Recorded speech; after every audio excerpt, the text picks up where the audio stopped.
नमस्कार, हर खबर हरियाणा देख रहे हैं आप और मैं हूं आपके साथ ज्योति। मुख्यमंत्री नायब सिंह सैनी ने रविवार को चंडीगढ़ में वन एवं वन्य जीव विभाग की समीक्षा बैठक की अध्यक्षता की। इस मौके पर उन्होंने प्राणवायु देवता स्कीम के ब्रोशर का विमोचन भी किया। बैठक में पर्यावरण, वन और वन्य जीव राज्य मंत्री संजय सिंह भी उपस्थित रहे। वहीं मुख्यमंत्री ने बैठक की अध्यक्षता करते हुए कहा कि वन क्षेत्र में अवैध कटाई को कतई सहन नहीं किया जाएगा। अगर इसमें किसी कर्मचारी की सहभागिता पाई गई तो उसके खिलाफ कार्रवाई की जाएगी। साथ ही आपको ये भी बता दें कि उन्होंने हर साल वन विभाग की तरफ से बरसात के मौसम में चलाए जाने वाले वृक्षारोपण अभियान की विस्तार से समीक्षा की और कहा कि इन पौधों की जियो टैगिंग की जाए और ड्रोन की मदद से 5 साल तक उनकी ग्रोथ पर नजर रखी जाए।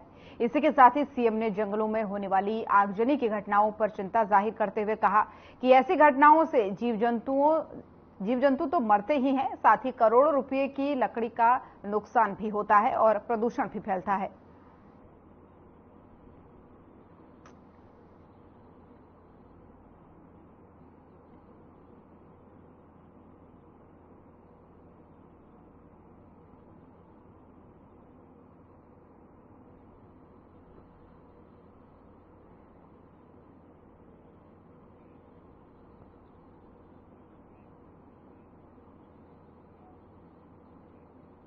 बीजेपी के वरिष्ठ नेता और राज्यसभा सांसद कृष्णपाल पवार सोनीपत में बीजेपी कार्यालय पहुंचे। इस दौरान उन्होंने विधानसभा चुनाव को लेकर के पार्टी कार्यकर्ताओं की बैठक को लेकर दिशा निर्देश दिए। उन्होंने कहा कि प्रत्येक गांव के हर घर में जाकर लोगों को बीजेपी द्वारा किए गए जनहित कार्यों से अवगत कराएं। इस दौरान उन्होंने प्रेस कॉन्फ्रेंस में कहा कि हरियाणा के मुख्यमंत्री नायब सैनी द्वारा गरीबों को प्लॉट का कब्जा और रजिस्ट्री दिलवाने का कार्य पूरा करवाया जा रहा है और देश में प्रधानमंत्री ने विकास कार्यों का जो रोड मैप तैयार किया है उस पर कार्य शुरू हो चुका है।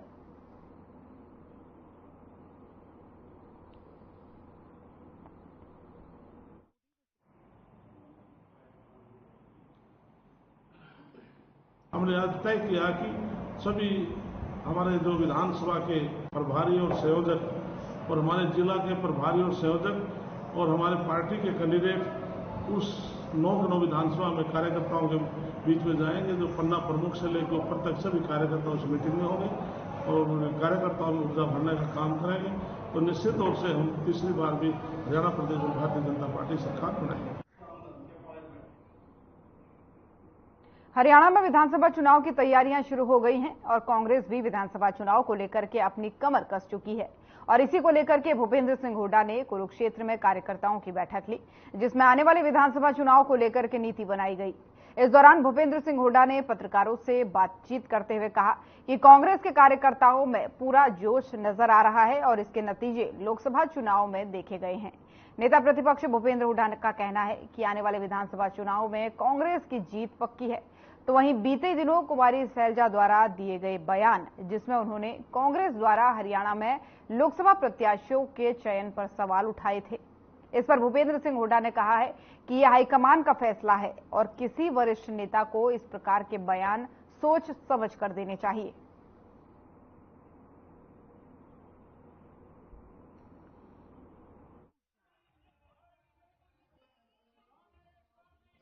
और हमारे तैयार है, पूरी तरह से तैयार है।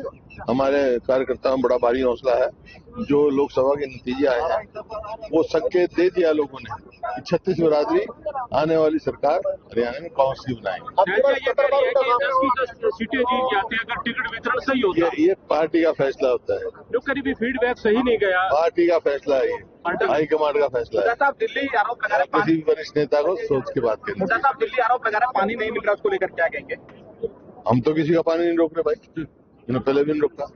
70 बार अब की बार सर 70 बार भारी बहुमत। ईवीएम को लेकर फिर सवाल उठ रहे हैं, मामले भी दर्ज हो रहे हैं। मुंबई में ऐसा हुआ है एनडीए के। और तो पहले भी हमारी पार्टी ने उठाया है। आप मानते हैं कहीं ना कहीं खामी है? अभी मैं क्या कह सकता हूँ, जैसे नतीजा है सुप्रीम कोर्ट में मामला है, आएगा।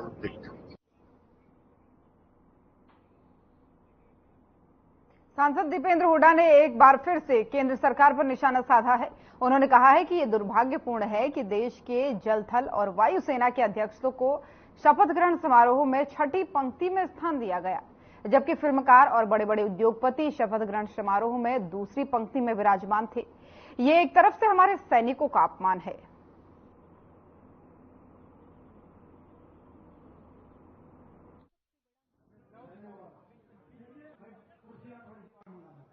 आज हमारा ये ठीक है या सिंपल बोलूं?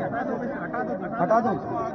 आज हमारा धन्यवादी सभा झज्जर विधानसभा क्षेत्र और बादली विधानसभा क्षेत्र की हमारी एक कार्यकर्ता मीटिंग के माध्यम से हमने सबका धन्यवाद किया, क्योंकि ये जीत लोगों की जीत है।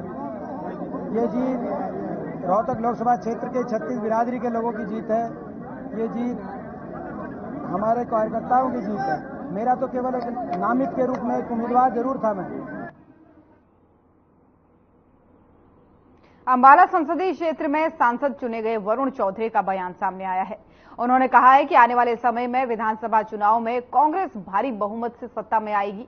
उन्हें दुख है कि मुलाना वासियों ने जो जिम्मेदारी दी थी समय से पहले उसे छोड़ना पड़ा, लेकिन अंबाला संसदीय क्षेत्र की जनता ने उससे भी बड़ी जिम्मेदारी दे दी है, जिसे वो पूरी निष्ठा से निभाएंगे।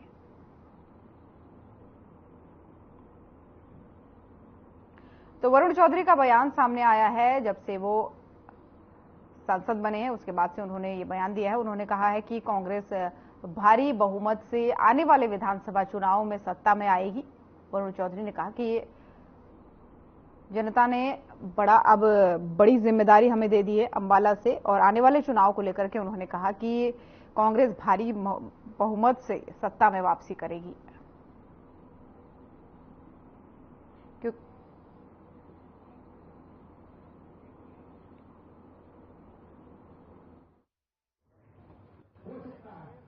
देखिए, बहुत जन जन का साथ मिला है और विधानसभा वार जो है धन्यवाद कार्यक्रम किए जा रहे हैं।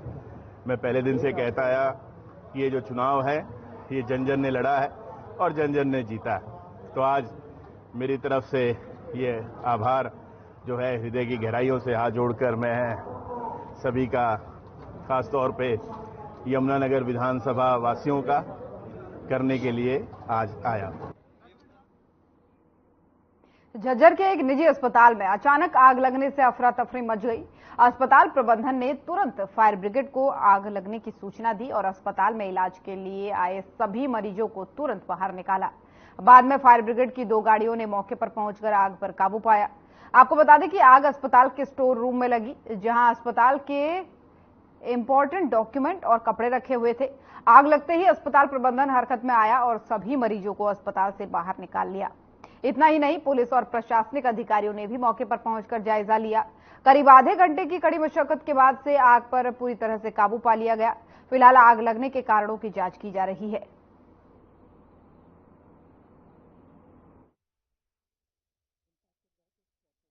जो मेडिकेयर हॉस्पिटल है उसकी जो टॉप फ्लोर है उसमें बने एक स्टोर रूम है, उसमें आग लगने की अज्ञात कारणों से सूचना प्राप्त हुई थी, जिसकी तुरंत सूचना फायर ब्रिगेड को दी गई।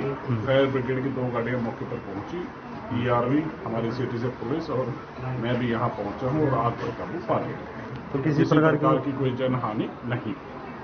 कैसे लगे सर ये? अज्ञात कारणों से अभी इसका बाद में पता चला। आग बुझा ली गई? हाँ, आग पर बिल्कुल बुझा दी गई है, किसी प्रकार की कोई जनहानि नहीं हुई। जीके मेडिकल हॉस्पिटल में आग लगी हुई है, तो सहायता के लिए गाड़ी भेजी। हमने तुरंत 2 गाड़ियां निकाल दी, स्टाफ से ही और मौके पर पहुंचकर आग को पूर्ण रूप से बुझा दिया गया।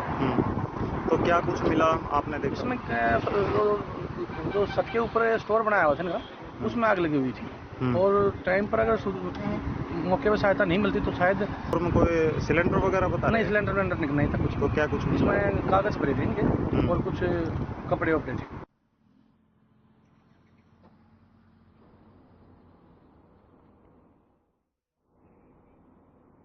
अंबाला कैंट टांगरी नदी में हुए अतिक्रमण का मुद्दा गहराने लगा है। इसी को लेकर के स्थानीय लोगों ने एक वेलफेयर एसोसिएशन का गठन किया है। इस संस्था के माध्यम से अंबाला कैंट के आजाद नगर में एक स्थानीय लोगों की मीटिंग रखी गई, जिसमें सैकड़ों की संख्या में लोग शामिल हुए। टांगरी नदी के पुल के पास लोगों ने अतिक्रमण कर लिया है और इस अतिक्रमण के खिलाफ लोगों ने प्रदर्शन भी किया है। आपको बता दें कि हालांकि बाद में अतिक्रमण मालिक ने लोहे से बने शेड को हटा लिया था, लेकिन अभी टांगरी में से मलबे को नहीं हटाया गया है।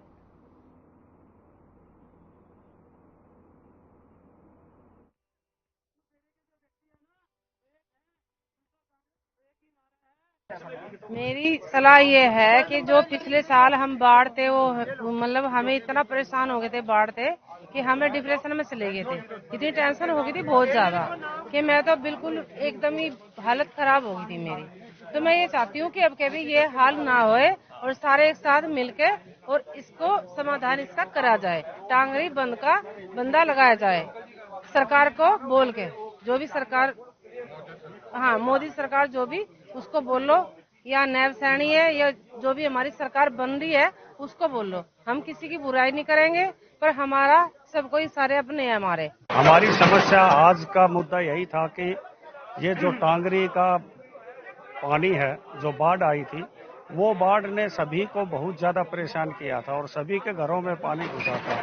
तो ये सिटीजन ऑफ राइजिंग इंडिया के नाम से जो संस्था बनी है, उन्होंने आज मीटिंग रखी थी। इस मीटिंग में कम से कम भी नहीं तो 500 आदमी इकट्ठे हुए हैं और सभी ने अपने विचार प्रकट किए हैं। इसमें मेन मुद्दा यही है कि जितने नाजायज कब्जे टांगरी के अंदर बने हुए हैं उनको हटाया जाए। ये एक बहुत बड़ी समस्या है कि कब्जे हो चुके हैं, हटाया जा नहीं रहा है, प्रशासन अपनी आंखें बंद करके बैठा है। हरियाणा के पुलिस महानिदेशक शत्रुजीत कपूर के आदेशों पर डीएसपी नायब सिंह और डीएसपी सुभाष चंद्र ने नशा मुक्त भारत पखवाड़ा के तहत लोगों को नशे के खिलाफ जागरूकता अभियान चलाया गया है। इस मौके पर सभी लोगों को नशा न करने को लेकर के जागरूक किया गया। इस मौके पर आपको बता दें कि डीएसपी नायब सिंह ने कहा कि ये टीम आमजन को नशीली दवाओं और नशीले पदार्थों के शरीर पर होने वाले दुष्परिणामों और दुष्प्रभावों के बारे में जानकारी दी। उन्होंने कहा कि जिला पुलिस के इस अभियान का मुख्य उद्देश्य आमजन को नशे की बुराइयों से अवगत कराते हुए कहा कि नशे के आदी युवाओं को नशे से दूर रहकर समाज की मुख्य धारा से जोड़ना है।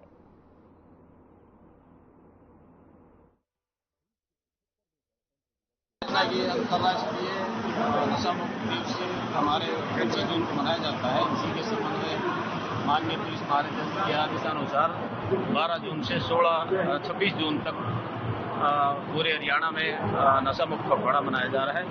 इसी प्रोग्राम के अंतर्गत जिला पुलिस अधीक्षक श्री दीपक सारण के आदेश निर्देशानुसार आज इंद्री में भी नशा मुक्त अभियान के तहत प्रोग्राम किया गया है, जिसमें काफी लोगों ने हिस्सा लिया है और लोगों ने प्रतिज्ञा की है कि वे ना तो नशा करेंगे और ना ही किसी को नशा करने देंगे।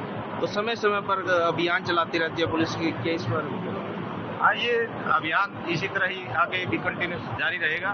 12 से 26 तक का विशेष नशा मुक्त अभियान चलाया गया है। एक ही शुरुआत है, इसको बड़े स्केल पर लेके जाएंगे। इंद्री थाना के जितना भी थाना क्षेत्र है, इनमें गांव पड़ते हैं, उनमें सभी में स्कूल खुलने के बाद में विशेष अभियान के तहत स्कूलों में भी अभियान चलाया जाएगा।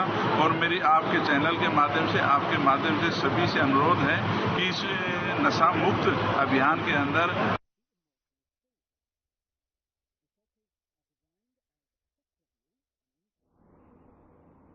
गंगा दशहरा के अवसर पर हजारों की संख्या में श्रद्धालुओं ने इंद्री हल्के यमुना नदी में स्नान किया। इस मौके पर इंद्री के विभिन्न यमुना नदी के घाटों पर सुबह से ही लोगों का हुजूम उमड़ पड़ा।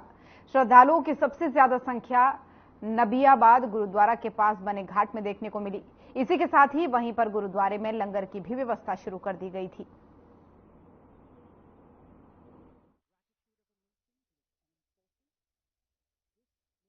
आज गंगा का माता का दिन आज जी सुबह हुआ, बहुत अच्छा लगा जी। मानना माता का प्रसाद बंटा ना का जा जी, यहाँ से माता रानी सबका कृपा करा, इसकी बहुत मेहरबानी हुआ माता रानी की जी।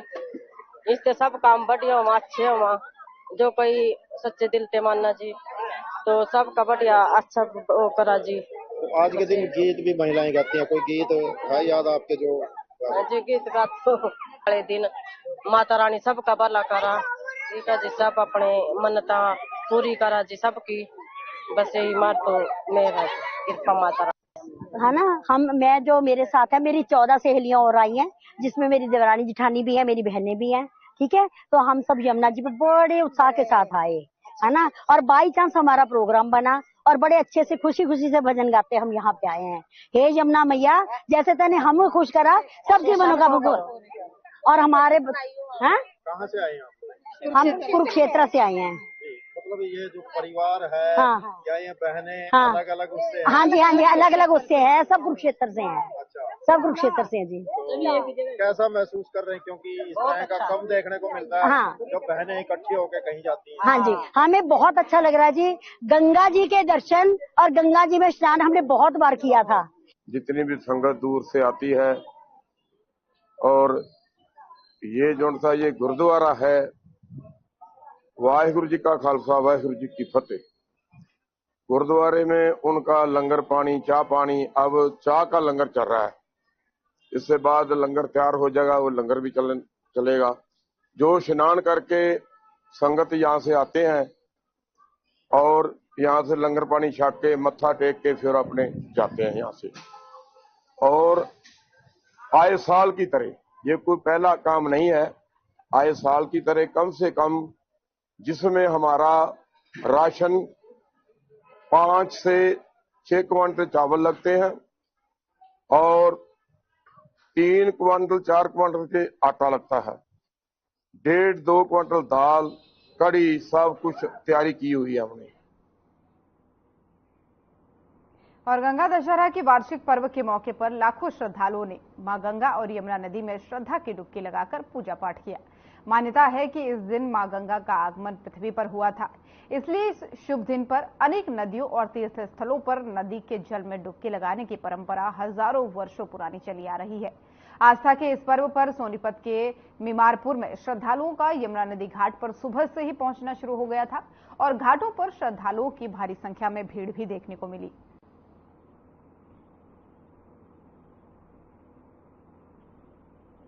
तो सोनीपत की तस्वीरें हैं जहां पर आज गंगा दशहरा के मौके पर श्रद्धालुओं की भीड़ देखने को मिली। आस्था की डुबकी लगाने के लिए यहां पर पहुंचे लोग और उसी दौरान की ये तस्वीरें हैं।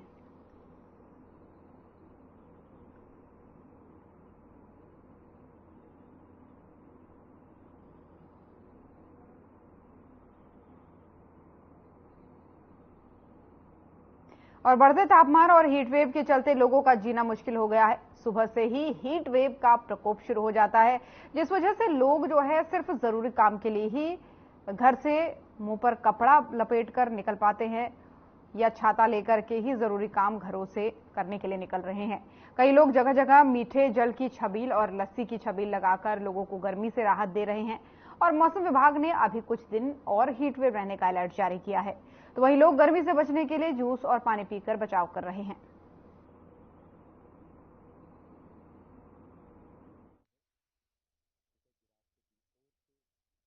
मैं अम्बाला केंद्र से रहने वाला हूँ।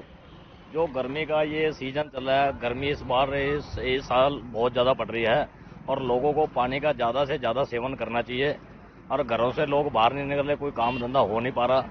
और हम तो लोगों को कहते हैं अभी अपने ज़्यादा से ज़्यादा हम अपना बचाओ, ज़्यादा से ज़्यादा पानी पी रहे हैं। बच्चों को भी, परिवार को भी कहते हैं अभी जूस ज़्यादा से ज़्यादा सेवन करें। बेल का जूस पी रहे हैं जी, ये ठंडा है, सेहत के लिए अच्छा है। और लोगों को भी यही राय देते हैं अभी अपने घरों में रहें और ज़्यादा से ज़्यादा पानी पिएं, स्वस्थ है, अपना शरीर का ध्यान रखें। इस साल गर्मी ने यहाँ पूरा आतंक फैला रखा है। शहर का टेम्परेचर 44-45 डिग्री तक जा चुका है। इससे आम आदमी, काम करने वाले व्यक्ति, जिनका रोजमर्रा का काम है, वो सभी परेशान हैं। मैं सभी से प्रार्थना करूंगा कि अपने आप को इस धूप से बचा के रखें, इस गर्मी से बचाएं। आप पेयजल का ज़्यादा से ज़्यादा उपयोग करें, पानी पिएं, नींबू पानी पिएं, अपने आप को डिहाइड्रेट रखें। पंजाबी रामलीला मैदान में एक युवती ने फांसी लगाकर के जान दे दी। सूचना पर थाना प्रभारी राजकुमार, चौकी प्रभारी सुरेश कुमार और फोरेंसिक विभाग की टीम मौके पर पहुंची और सबूत जुटाए गए। मिली जानकारी के अनुसार उस समय घर में कोई नहीं था।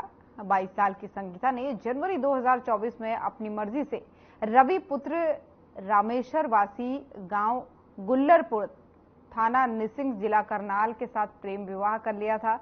और मृतका के पिता का आरोप है कि उनकी लड़की संगीता को उसके पति रवि, उसके ससुर, सास और नंदों ने दहेज के लिए गला घोंटकर मार डाला।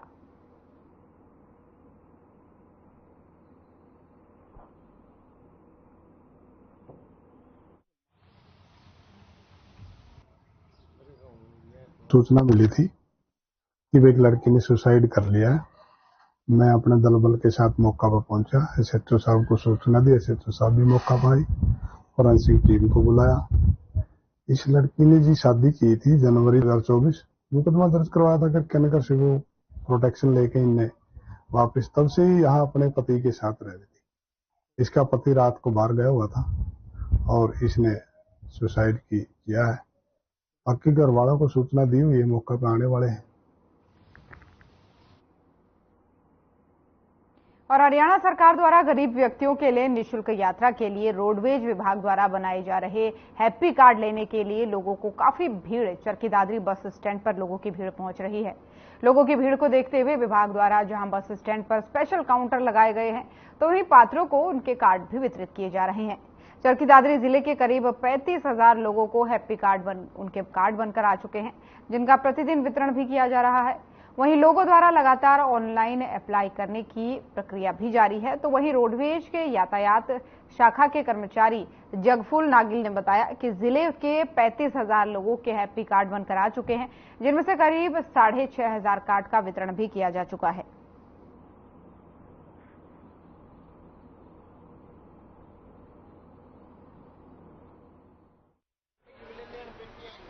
जैसा कि आप जानते हैं कि हरियाणा सरकार द्वारा बीपीएल परिवारों को हैप्पी कार्ड वितरित किए जा रहे हैं। हैप्पी कार्ड का मतलब है हरियाणा अंत्योदय परिवार पहचान योजना। इसके तहत जिस परिवार की फैमिली आईडी में इनकम 1 लाख से कम है, उस परिवार में चाहे जितने भी सदस्य हों, सब सदस्यों को 1 साल में 1000 किलोमीटर हरियाणा सरकार की तरफ से हरियाणा रोडवेज में फ्री यात्रा करवाई जा रही है। उसके लिए हैप्पी कार्ड वितरित किए जा रहे हैं। अब चरखी दादरी में अभी तक 35,000 हैप्पी कार्ड बन के आ चुके हैं। हमने लगभग 6,500 के करीब कार्डों को वितरण कर दिया है। यहाँ हमने 5 काउंटर लगाए हुए हैं।